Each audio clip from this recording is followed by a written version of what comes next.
Programang ito ay rated SPG. Striktong patnubay at gabay ng magulang ang kailangan. Maaaring may masiselang tema, lengguwahe, karahasan, sexual, horror o droga na hindi angkop sa mga bata.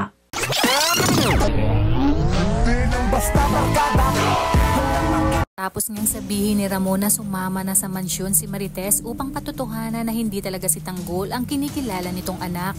Tila na paghandaan na ito nina Olga at David dahil naunang pumunta si David sa mansyon at sinabi nito kay Olga na nagkita na sina Ramon at ang kanyang nanay Tess. Tinanong niya ito kung ano ang kanilang gagawin, ngunit tinawanan lamang siya ni Olga at sinabi na matapos siya nitong hamunin at insultuhin, ngayon ay hihingi siya ng tulong. Wika ni David na sa oras na malaman ni Ramon na hindi talaga siya si Tanggol ay idadawit niya nga ito. Matapang naman na sinabi ni Olga na gawin ito at titiyakin niyang malilinis niya ang kanyang pangalan pag nagkataon. Nagawa niya pang asarin si David na kung handa na daw ba ito na mawala sa kanya ang lahat at hindi lang yun dahil paniguradong tutuluyan ito ni Ramon pag dumating si Marites sa mansyon.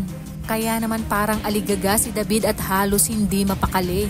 Habang nasa malayo ay nakita niyang paparating si Ramon. Nagtaka siya at kinabahan dahil baka kasama ang kanyang nanay Tess. Galit na galit siya kay Olga at bakit umano nito hinayaang magkita si Ramon at ang kanyang nanay Tess. Nagot si Olga na karma ito kay David dahil masyado na nga daw itong naging kampante at nagpakasasa sa pera.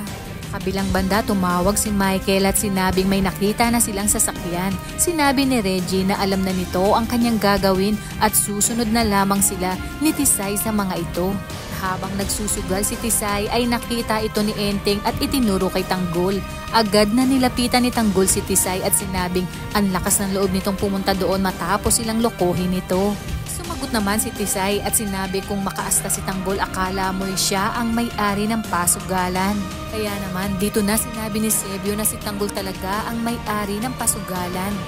Kaya naman sinabi ni Tanggol na napahiya ito. Dito na tumawag si Reggie ng backup matapos sabihin ni Tanggol na kapag hindi siya nito binayaran ay hindi na makakaalis si Tisay. Dumating na ang mga backup ni Tisay at sinigawan si Tanggol at dito nagkagulo sa loob ng pasugalan at nakipaglaban ang grupo ni Tisay laban sa grupo nila Tanggol. At habang nagkakagulo ay kinuha na ni Michael ang pagkakataon na kunin ang sasakyan nila Tanggol. At nang kinuha na ni Tanggol ang kanyang baril ay bigla naman dumating si Enteng at sinabi na may problema dahil nawawala ang kanilang sasakyan. Sa paglabas nila ay nagtanong si Divina kung wala bang nakakita kung sino ang tumangay ng sasakyan. Sumagot naman si Tanggol na alam na niya ang mga kasabuat ni Tisay ang tumira at alam niyang kung saan ito makikita. Dumako naman tayo sa mansyon kung saan nakita na ni David si Marites kasama si Ramon. Alam niyang mahina ang loob ni Marites kaya inunahan na niya ito at sinalubong sabay bulong na kapag nalaman ni Ramon na hindi siya si Tanggol ay papatayin siya nito at tiyak makakaranting sa kanyang tatay Rigor na nakikipagkita ito kay Ramon. Kaya ang lagay dito ay parang binlockmail niya nga ang kanyang nanay Tess para pagtakpan ang kanyang pagpapanggap. Ngunit mababawi pa kaya ni Marites ang kanyang mga unang pahayag kay Ramon kung saan nakita na nito at sinabi niya na hindi ito ang kanilang anak. Kaya naman kapamilya kung bago ka pa lang sa aking channel ay mag-subscribe ka na at i-click mo na rin ang bell icon para updated ka sa pinakahuling kaganapan sa paborito mong teleserye, ang FPJ's Batang Quiapo. Hanggang sa muli, salamat!